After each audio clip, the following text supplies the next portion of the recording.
Okay, so we are live now. Good evening from here to everyone, and good morning, good afternoon to you if you are in another time zone. Today we have Ami Diamond on the call from Israel, and myself here in Nigeria. We are both Microsoft MVPs, and I'm happy to announce to you that we were fortunate to be counted among those who got renewal. So, Ami, congratulations again. All right, Thank you. so yes, so unlike the regular, we don't have Frank Falve on the call today because he's unavoidably absent. So I'll be anchoring the event on his behalf, and we should be having Stephen join us, hopefully, right? So Ami will be showing us a very amazing feature in the M35 space, I guess. So you may just want to stay put and see exactly what you wanted to learn today. So Ami, over to you. Thank you. Okay, thank you. Thank you very much, and congratulations to all of the renewed MVPs. It's a it's something that people are investing lots of time and effort, and usually they don't get any. Um, yeah, it's volunteering, so it's really important that we get this recognition from Microsoft, and hopefully it will give us more power to continue and to share and bring experience and knowledge to the Microsoft community. What I want to show now is actually something that can fit everyone. You don't need to know AI. You don't need to know everything. I'll show you actually two things. I'll start with the first thing. So, if you have been ever in a situation where you're working in SharePoint and I'm in a user called Alex and everything is read only, okay? The owner, Army Diamond, did not want to give the user Alex any uh, possibility to change things.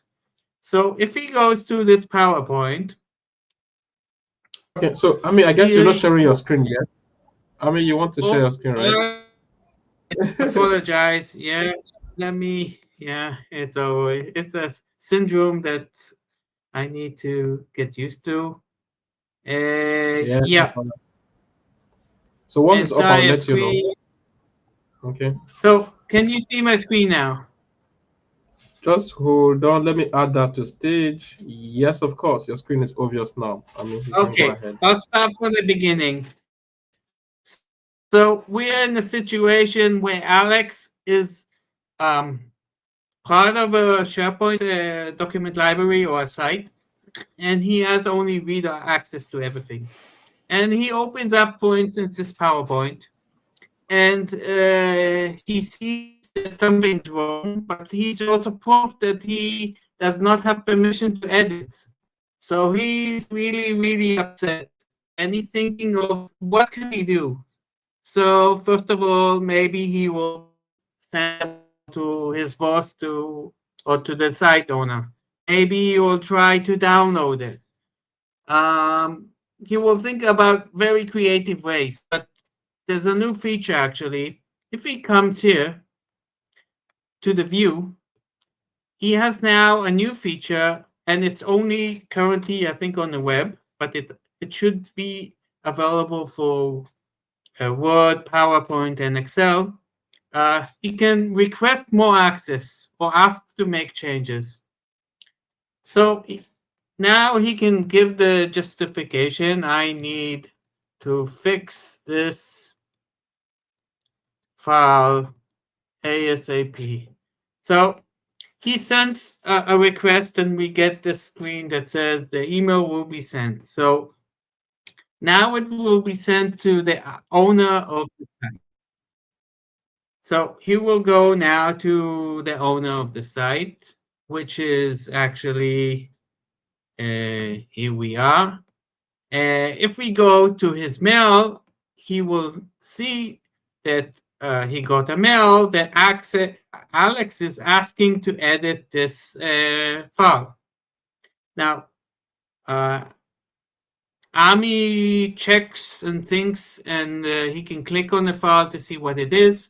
What he can do is to say, okay, I changed the access, and what you will see here, the action completed successfully, and it says who have requested and what's the name of the file and the permissions. So now Alex will be notified by mail, and he will see a mail that the file owner changed the access, and now he can come and open the file.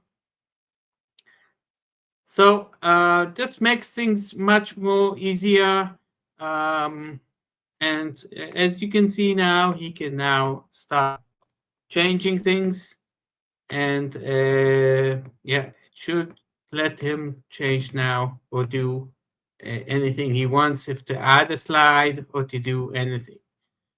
Let's see what happens if we can do if it's rejected. So he will go back to his document library, and for the Excel, he will request to change to get access. So he will click on the review, say this is not correct. I need fix. Yep. And of course, we will have the ping pong that says we will get now the mail that says he wants to change something. Let's see that it arrives. And this time I will reject or decline. Now I can also click here on manage request. And this will bring me to a screen where I can approve or decline. I can also see here what is the description, and I can decide to give him any description, any permission I want. I can also approve or decline. In this situation, I will decline because Alex is just does what he's doing. And what will happen is that I will now get a mail, Alex will get a mail that the file owner doesn't allow to change the file, and he will remain not, he cannot change it. Now, I showed you in PowerPoint and in Excel. It should work in Word, but currently maybe um, seems like it hasn't been released because I open the Word. I'm in read only, but I don't have any screen that as I had in the other ones that I could review and ask for requests like the others. Maybe it will come later, or I don't know. But this is in general the feature that I want to show. Um, do you think this is useful? Um, what do you think Yes, about this? absolutely. That is useful, definitely. Especially the fact that if it was mistakenly done, then the person can precisely tell you exactly, like you mentioned, this is not correct. So you need to, so that's very useful. Dan, what do you think? Yeah, granular permissions I think are a great thing. I All right, hopped Dan. on Yeah. hopped Hello. on halfway through. Congratulations, Dan. Yeah. Thank you. You as well. Congra- Both of you. yeah. Congrats, Dan. It's good to have you here in another year Yeah. again. Yeah, thank you. Yeah, sure. So, Dan, I So, just do got you done have with a any yeah. bike background? ride, so hopped on as soon as I got home. Okay. I mean, it's very basic functionality, but as I said, I don't know if you heard, people would either call the person or send a mail or download it and upload it again, or do all kinds of workarounds, and Yeah. this is probably a feature that is running out, and Yeah. um, it's if people, it's a bit hidden, so people, Yeah. Yeah, yeah, it yeah. needs to be more noticed to know what to do. Um, this is one thing I wanted to show. Dan, if you have other things, we have uh, time, but let me show another thing if Yeah. if we have the time, Absolutely. Joseph. Go ahead. Okay. Go So ahead, please. it's to do with Copilot Studio, and it's a preview feature. So let me just go to doom. You see my Okay. screen, or I'm not sharing? Just share Not again, please. not I yet. should share again. Yes, please. Yes. There should be some kind of a alert that says you're not sharing or something. So So it's not coming.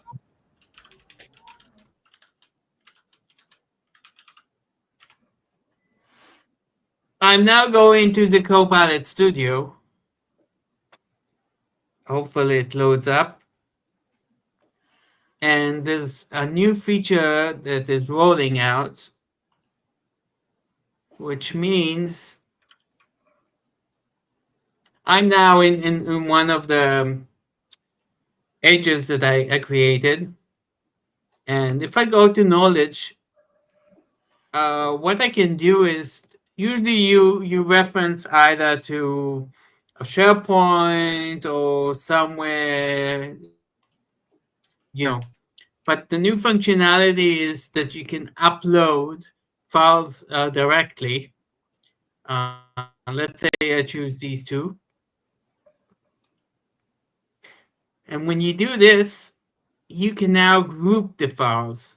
As you can see, it's a preview. It improves the search and um, reasoning over grouped files. And the meaning is that for this group, you can give specific instructions. Okay. Now, to be honest, um, I don't understand. Usually, when you link to a SharePoint site, then it's dynamic. Okay. Here, you're uploading to a group. You can give instructions, as you can see here. You can even if I do this, you can see there's some topics. It's not showing here, but these suggestions to all kinds of topics. But actually, for this group of um, files, I can say, as you can see, describe what you want the agent to do. Its tone, role. I can say show only files from the last 2 years. I can write anything, but it's related to this group. Once I do add, then you will see like a folder that has been created. And this folder specifically has instructions. If usually you have instructions for an agent, you could also have like a child agent or something like that. Here you can give instructions to this group, file group. So now it's being updated, but and by the way, it's shown here as a file type. Um, the normal way is actually to link maybe to a SharePoint site, to somewhere else, or to your OneDrive. Let's say I go to this site and I could choose maybe a folder or specific files, and you'll see that the difference between specific files, that each one has no connection, that I cannot control it, and this has um, yeah, some kind of instructions. Now I can delete it, I can make it official, I can edit it, and maybe I want to add or remove the files. um, so as you can see, I can even download. Let's see. So I should have somewhere a way to, yeah, remove or add. Um, Again, I'm sharing with you adding files to a place which is static and it's here also it's linked. But if I would link to a site, only to a site, or to a library, or to a folder, that would be more dynamic, and that could be something that might be more making sense. If I just do this, so it takes the site, and now if I add more, I have like a general link. So in this case, it's the whole document library. These are specific files, and this is actually the group. This is as we saw there. It says it improves finding, and as we saw, we can also give instructions. So this is according to Microsoft, it's rolling out. It should not be used for productive use cases, and it might be only available in the US. But it's a functionality that exists, and if you want, you can test it. Again, if I go here, I can delete it. So in this case, maybe I don't need it, and yeah. So this is actually the thing I wanted to show. Let me see how I stop sharing. All right, How do I Ami, stop sharing? thank you very much Okay. Yeah. for that Hopefully, beautiful yeah. insight again. Yeah, so thank you. That was brilliant. Honestly, it was. So thank you. So Dan, do you have something for us? I do have something Oh, if we have time. Are yes, we of doing okay course. on You can time? go ahead, Dan. Cool. Yes, please. Yeah, This will be your plenty of first time. presentation this year. This will be your first presentation this year as an MVP again. Yes, exactly. So let's see if I can get this All right, so sharing. please go ahead.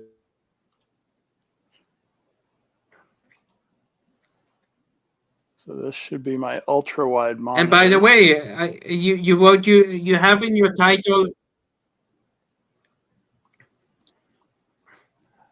Was it author? The author piece?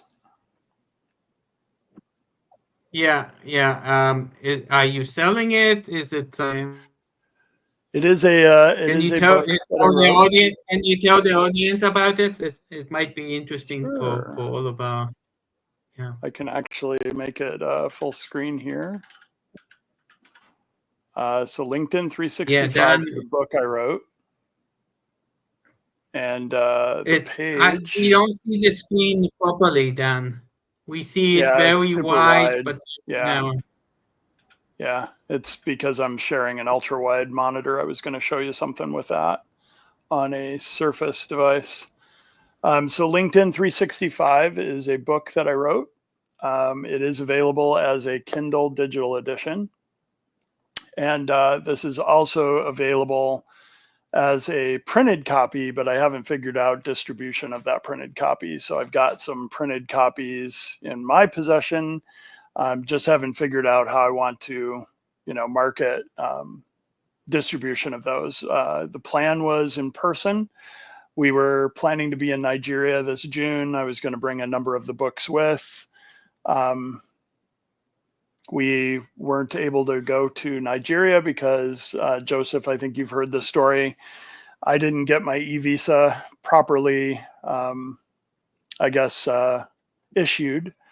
And neither did another presenter from the US. So 3 of us total were not able to be present in person. But LinkedIn 365 started as a project in 2024 at the MVP Summit. Right before the MVP Summit, I spoke to an MVP and 2 MCTs about my idea to write a book about 365 ideas for each day of the year.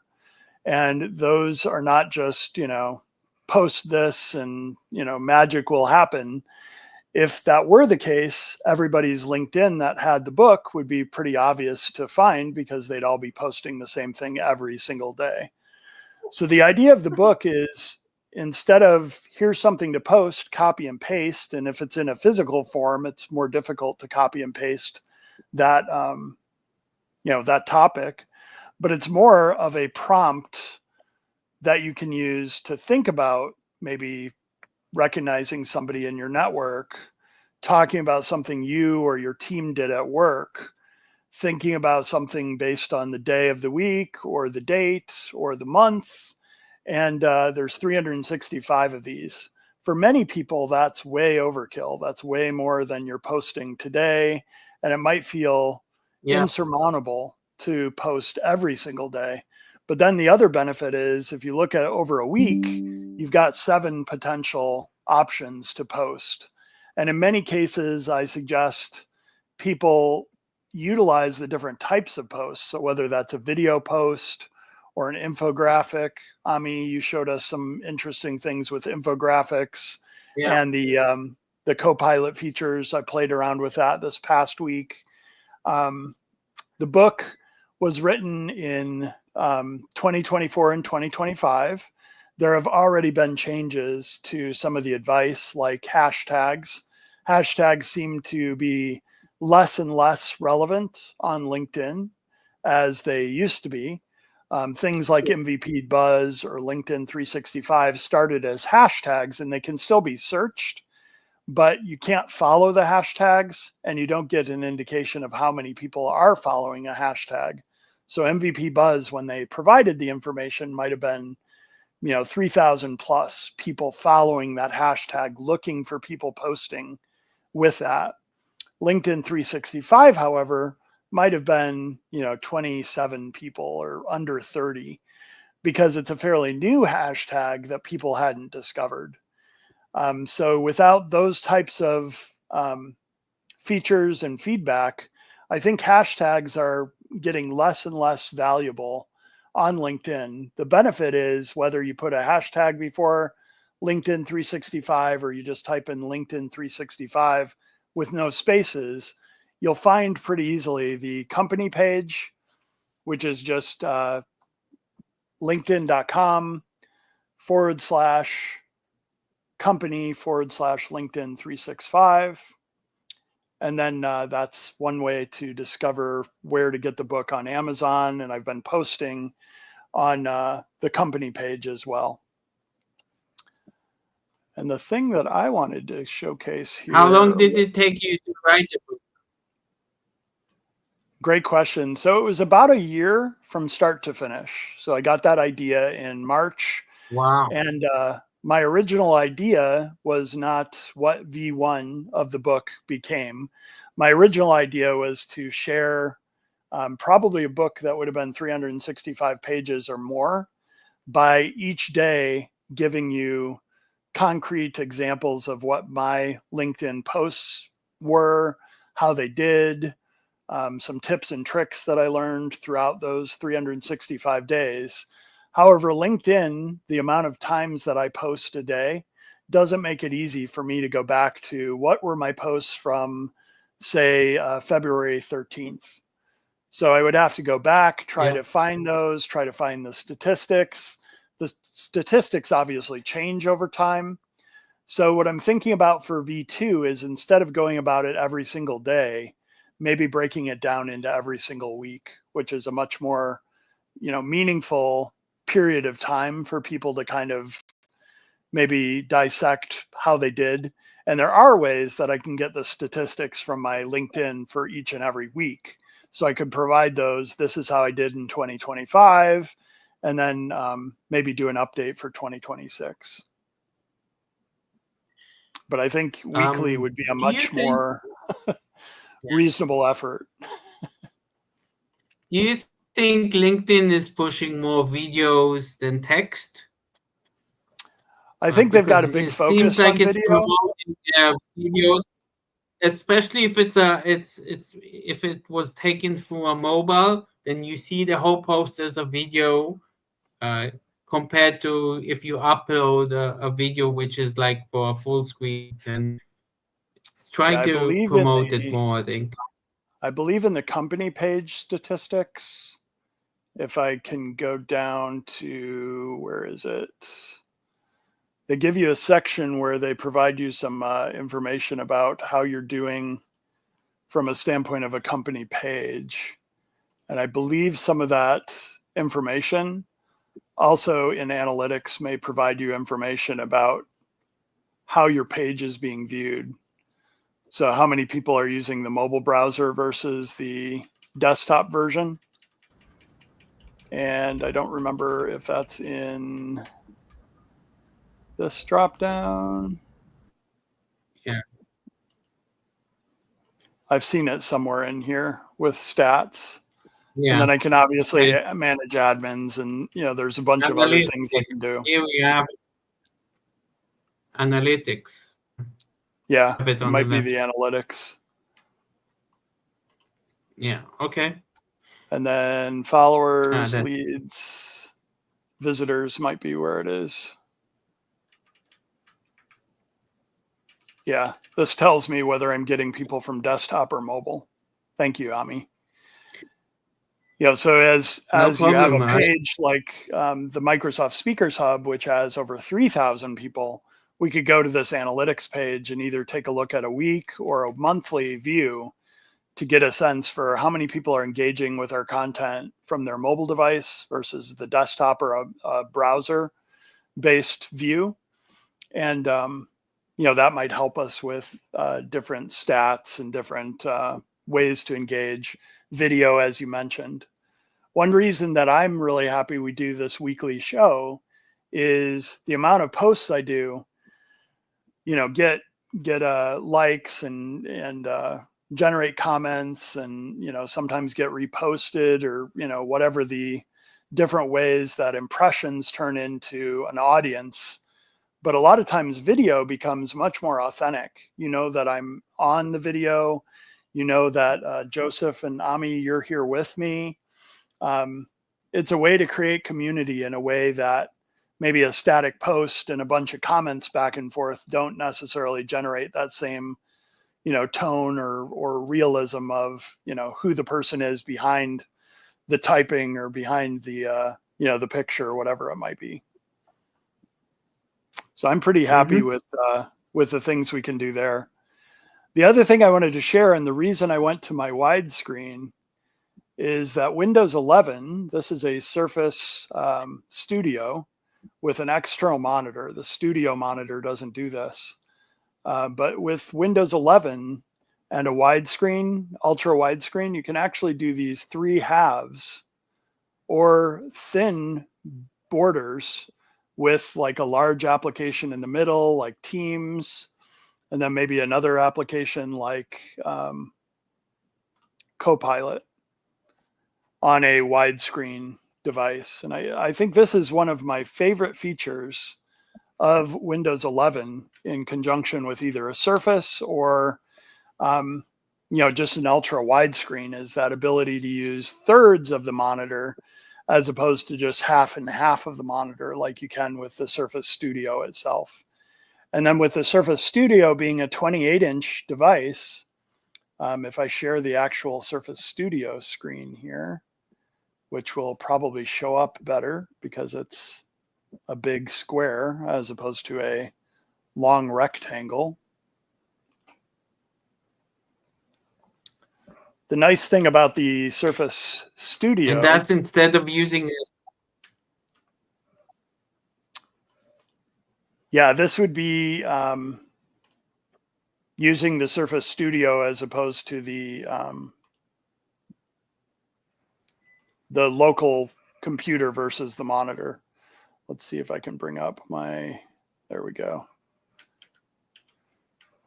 So I can typically do thirds of the screen, but in the Surface Studio, I can just do halves. Yeah. Or do 3 windows by doing a half and then up and down, or quarters of the screen.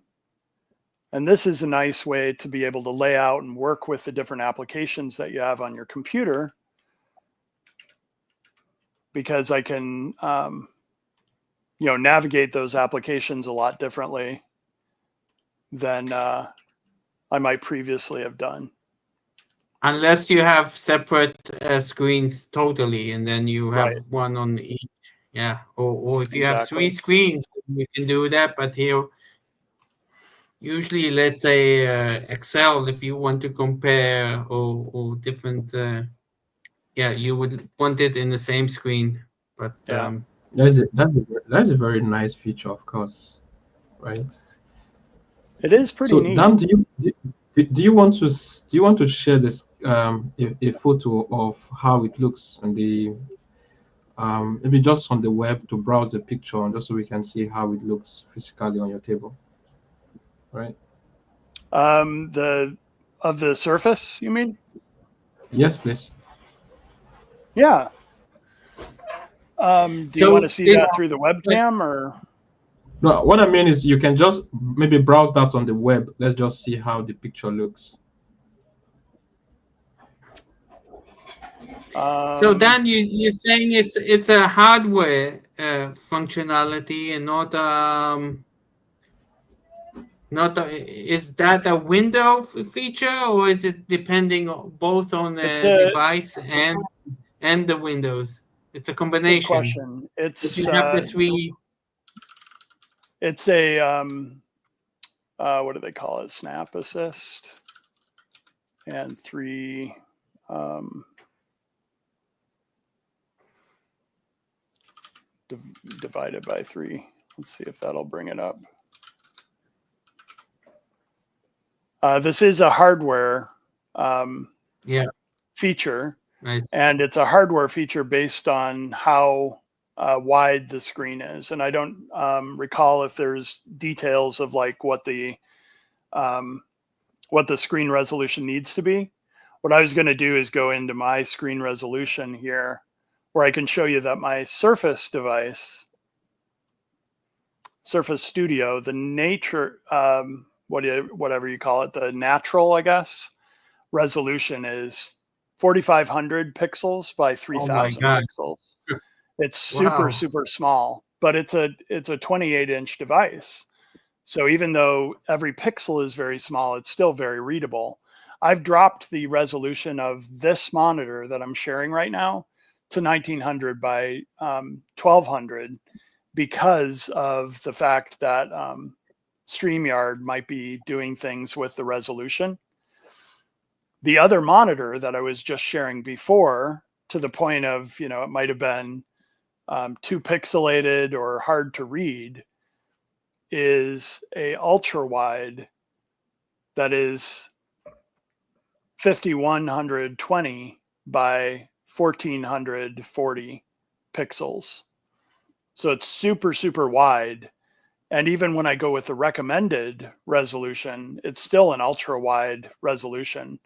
And that ultra wide ratio, if you will, is what allows me to do the thirds, either with a large, kind of larger middle portion or a third, a third, a third of the screen. So there's something in Windows 11 that adds that to the snap feature of doing the corners and doing the half of your screen. So on my Surface, I get these corners or halves of the screen as options, and then with the ultra wide monitor attached to a Surface or any other computer, it could be a Surface, it could be a laptop, it could be just a what do you call it? Small form factor computer with an ultra wide monitor attached. Windows 11 allows you to do those third snap features, which if you don't have an ultra wide monitor, you may never have seen. So I figured that might have been an interesting demo to do for folks today. That's beautiful, Dan. Thank you very much for sharing this. Yeah. Right. So it's cool to have this kind of gadgets. It makes work easy and life easier to be multitasking and be more productive. Yep. It's a very nice one. So thank you very much, Dan. Yeah. So I was expecting that Stephen was going to join us, but we don't have him here. So I'm going to be showing us something around conditional access policy, basically around zero trust security model. So I'll be sharing my screen now. Perfect. Share screen.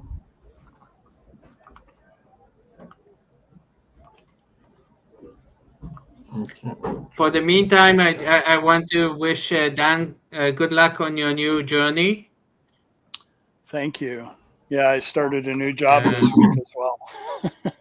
yeah, good Yeah, luck, that's and very good. yeah, I'm Thank You're sure you. you welcome. that will benefit for your experience and yeah, It's and going to be knowledge. fun. There's a lot of ex Microsoft folks that have ended up over there, and I would imagine there'll be more because Microsoft laid off thousands of people, and many of them have Yeah, experience with Microsoft solutions or cloud. So I would imagine I'll have other colleagues join me over at McDonald's here in the future too. I All wonder right. what they So, eat for lunch. Joking. We have the international menu at the Chicago headquarters. Okay. So we don't only eat the Okay. stuff that's in the U.S., but we had India, Spain, Canada, a bunch of other stuff. Joseph, I'll turn it over to you, and we can Yeah. discuss McDonald's at the end. Yeah. all right. So my screen is being shared now. So I think I noticed something changed today, right? So this is the Microsoft Entra Admin Center, and the way I get here most time is for us to go through this URL I like so much, cmd.ms. So if you come to cmd.ms, you would see the Microsoft Cloud command line. And here is one of the most productive places I have ever seen because you can easily navigate to any of the portal you want to go to. You can filter to Entra, to M365, to Azure, to Intune, Defender, and so on, right? So, but if you pick this one here, the first one, it means that you're going to land somewhere here, right? So if you look at this,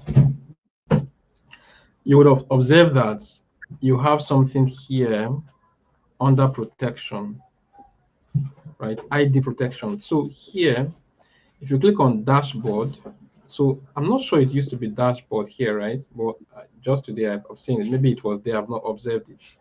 But when you click here, you have conditional access.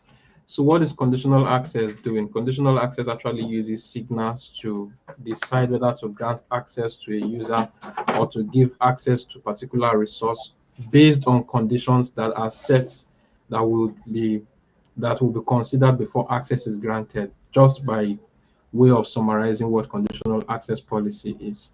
So if you click on policies, right, you do not see anything here because currently I have deleted all the conditional access policy because of this demo. So before now, everyone, will I say, I come here to create conditional access policy. I can say, okay, I want to create a conditional access policy where all admins are required to provide MFA before they can sign in. I can also decide to say users should not be able to sign into their devices anywhere outside of the US and Nigeria, right? I can decide to do like anything in terms of conditions, manually setting it up, right? Which is one of those things that is very common. So another option you could use is to use a template. So if you come to policy from template, you have a lot, so you now have suggestions. So you have require multi-factor authentication for admins as one. So if you want to use this, you just click on review and create. Then securing security info registration, block legacy authentication. These are independent policies that will require you to pick one, right? Let's say, for example, um, you want to require MDM enroll and compliance device to access cloud application for all users, right? So if you are picking this, then you are hitting on create. What if you do is by default, it will say, okay, it's including all users, then excluding the current user that is signed in, right? As saying is excluded, the excluded role, directory synchronization accounts, and the application it is targeting is all applications. Then access is that it should grant access. However, it should require device to be marked as compliant. So these are settings, right? So what is this going to do? This is going to use the template to create the conditional access, right? So if I click on create, it's just going to create, and this is going to give me one policy. Now, if you go by this, It means that you need to identify exactly what you want to achieve, which is the conventional way of doing things. Nice, great, but you may not be able to follow some standards, right? So let's say, for example, you want to implement the zero trust security model, or you want to adopt some other policies or models within your M365 environment. I find something very useful, and this was courtesy of, or this is courtesy of Jonathan Edwards in one of his videos on his YouTube channel. The guy is doing amazingly well. So when I was going through that video, I saw something very striking, and that's what I thought to share with you. So from the M35 Admin Center, I would never have believed that there is a way to set up conditional access policy also. But when I checked on setup here, right? So down below, something is just loading up. So you would see something here, sign in and activities. So here, myself, I've never done a lot of things here, but something that is very interesting here is where you see deploy conditional access policy.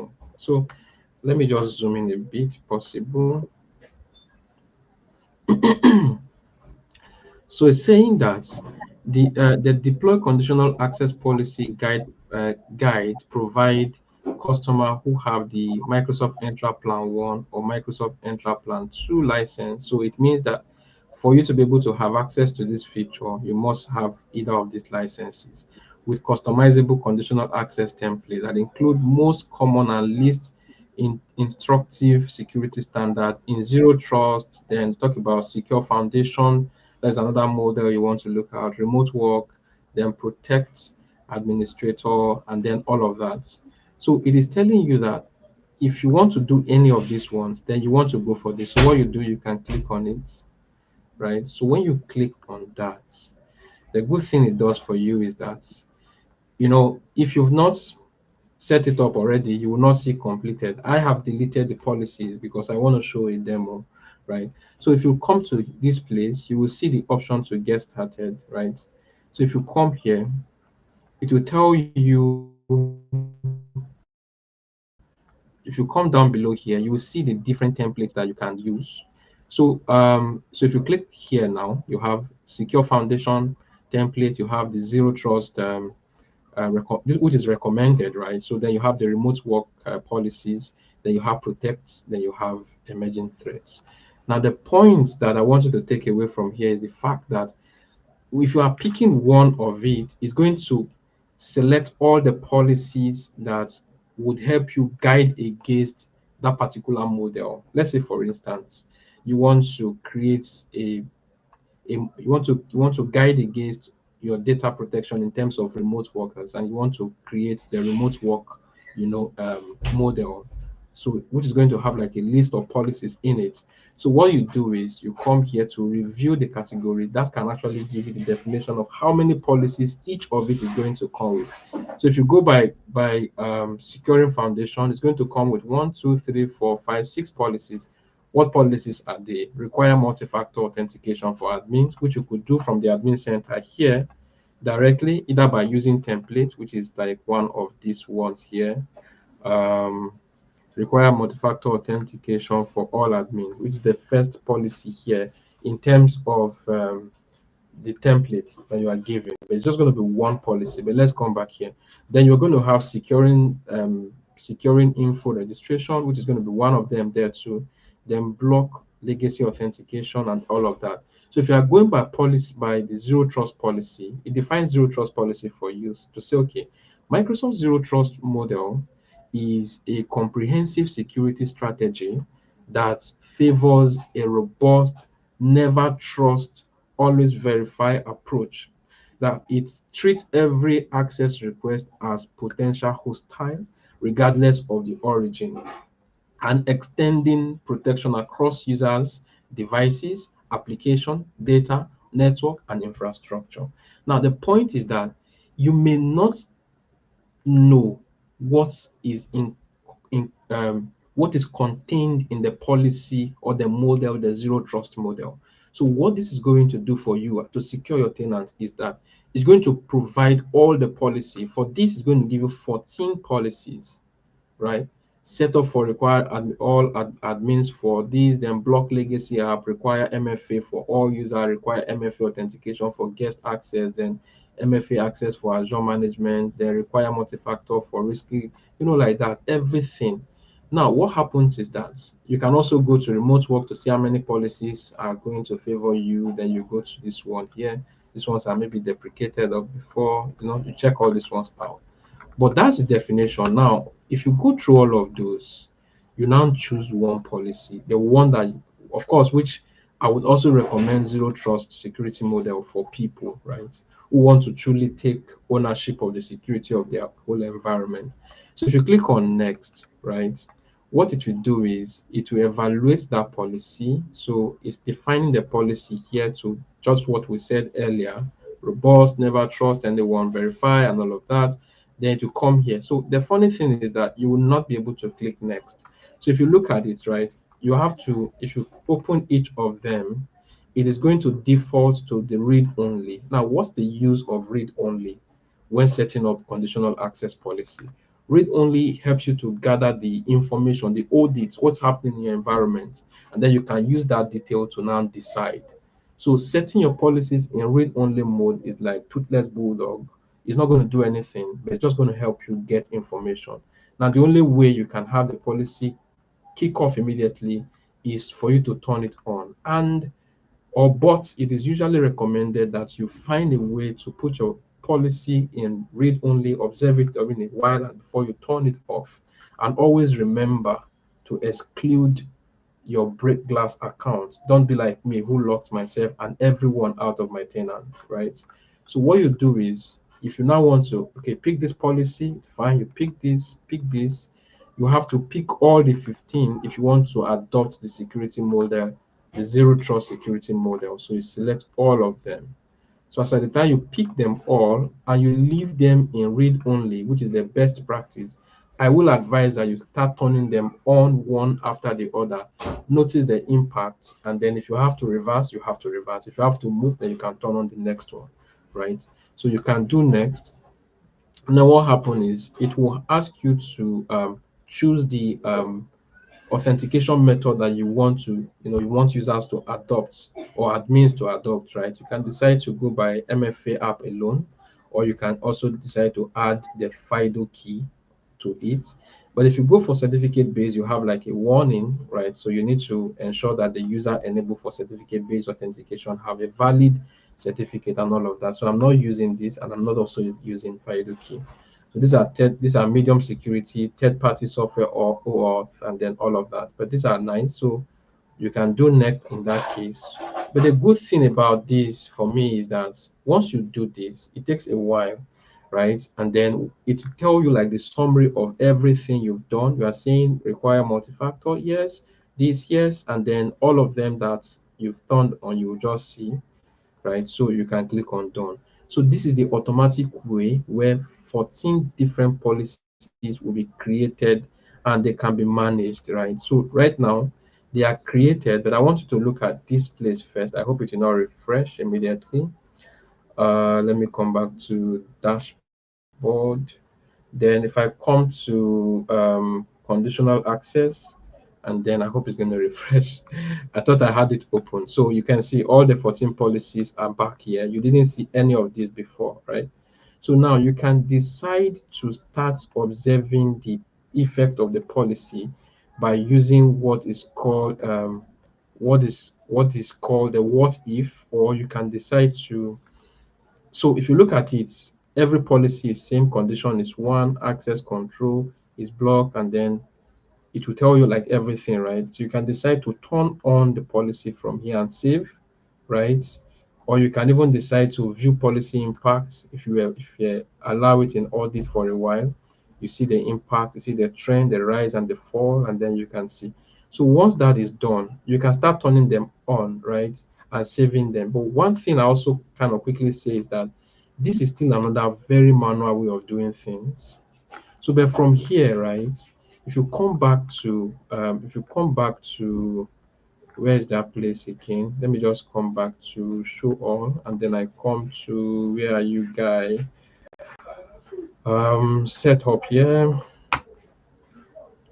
Okay, so if I come down to this same guy, so let's say you already have like a lot of conditional access policy, whether you are using this or not, right? If you come here to say deploy conditional access policy, and then you go to get started. So one thing that is, excuse me, I think I clicked the wrong thing. Just give me a sec. Something else I want to show, not that. Let me see if I'm able to get that. Let me see. Apologies. I'll just come back to this place. I don't want it to confuse me. So I think there's something I need to look at there. Yeah, that's it. I click on get started. There's something I need us to see. I think it's under configure, right? Is it where you can manage them? Review. Yeah, this is it. Review and manage existing policies. So when you click on review and manage existing policy, it is very simple for you to now turn the one you want to turn on. If you have impact on any that you want to turn off, right? So you can change all of them here one after the other, and once you save, it is going to automatically get turned on here. So one thing I always tell people, if you want to play with everything, but do not play with conditional access policy. I'll show you something real quick before I leave I leave the stage. I'll drag something here. This is one of my biggest posts that I would like to show you, and it's on the error I committed with conditional access policy. You can see this post. This is one of my biggest posts ever, right? So this what happened. I set up a policy to say that if Microsoft Defender is not in laptops, then you should not be able to access all Office applications. Little did I know that I was not excluding myself. And or little did I know that Microsoft Defender firewall was not turned on my laptop, the one I was using. Immediately I hit on save, I lost access to my tenants, right? So I had to quickly use another account to go build a VM in Azure and ensure that Microsoft Defender firewall is turned on before I was able to access my admin center and turn off that policy before I was able to get in. I just needed a PC that is compliant with the policy. So when you want to play, do not play with conditional access policy. And if you must still go ahead, make sure that you have your break glass account ready. I know a lot of people that came here to say, why, how could you have done that? A lot of persons mentioned something around security. I mean, break glass accounts, and people, some even came to insult me, right? To say, with all my colorful certification, basic things I'm not observing them. But of course, anyone can make mistakes. So if you want to play, I'm just sounding warning. Please be very careful so that you don't lock yourself out of your environment. So that's all I'll be able to show us today. And yeah, thank you very much. Joseph, the other thing I'll say about that is that's how you learn, right? You make mistakes. Hopefully they're not in production, right? Like I don't want to make a Yeah, mistake in McDonald's environment. But yeah, if you make those mistakes, a lot of times those are lessons you're never going to forget, so you yes. will always be, you know, somebody that probably points that out to other people. Um, Mm-hmm. Double checks it, like you said, with that report only or that read only mode before you implement a policy. And then Yeah. that's how you learn. Like the first time I formatted a disk, my dad had to drive me to the computer store because I had formatted the disk that booted the computer. And I have never forgotten that lesson because it was a very long drive with a very angry father who couldn't use his computer until we got to the computer store, and they explained what I did wrong. And I learned that lesson so early, and it's never left. But Yeah. that's how we learn, right? Yes, definitely. If you don't fail first attempt in learning, there's not always learning, or the learning doesn't stick, right? You learn something and then you forget it because you never applied it. It never became kind of a lesson. So That's great true. demo. Absolutely. Great demo. Thank you. Yeah. Thank you. And actually, I would add that if you have a test environment or a sandbox, then it's always uh, I can tell you before I run a script or something, I always test it on a demo site and see if it works. I don't do it on productive, or it could be some test environment, and that can give indication to how to work. And by the way, Joseph, can you return to this first screen you went? Because I saw there's a menu for agents. Have you noticed that? Can you go to the first screen you went? There's Oh, okay. I'm just sharing my screen again now. I saw So the first menu was agent. Is that something new, or can you scroll up? Yeah, yeah. here, Go to here the on this. first. No, on the left.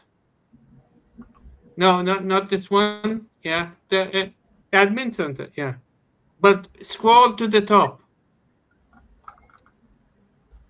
Yes, Agents. up more to the top. The Yeah, I'm first already at the menu. top. Oh, yeah, yeah, Yeah, yeah, you yeah. see agent. Yeah, I think this What's is that? new. Is that to do with Copilot? Oh, okay. Security Copilot agent. I think I heard something. Ami, just hold on. Let's check because I think I heard one Security announcement that Copilot. Well, I I think I think heard that's that. something that you need to pay separately, but it's something that stood out, and I'm wondering Yeah, if it's I think maybe the it's the agent. Copilot for security, which is I'm thinking that maybe the agents you build can be managed from there. Let me see. I think I have one or two agents on this tenant. Let me see how it looks or what is there. Because the other one does not have Copilot license, and I've not built okay, an agent there. but it Let me see what happens in this one. Yeah, just trying to get in and see agents. yeah.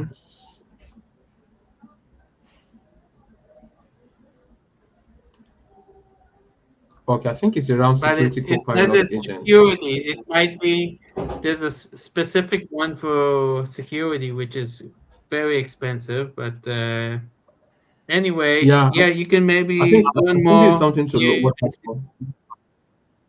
Yeah, so Mhm. just it stood Okay, out, let me just and check this out. yeah, Yeah. interesting to see what it's all about. I think it's brilliant that you saw that quickly. Security product that empowers IT protection, cyber threats, and oh, okay, okay. Maybe So it's next something I time would you look. can Yeah, yeah, it's something investigate. I would like to look at. Thank you very much for pointing my Okay, attention to that. I never saw it. Alrighty. yeah, So yeah, we're on top of the hour already. I want to thank you very much for standing in for Frank Falvey, who is unavoidably absent. Danre, thank you very much. And Ami, congratulations once again for your Dua you too. MVP ship. You're really doing a great job, and your job is not going unnoticed. So keep them coming. So Dan, thank you very We all much. Yeah. So Thank you. we'll be ending the live stream now, guys. We'll see you again next week. Thank you very much. Cheers.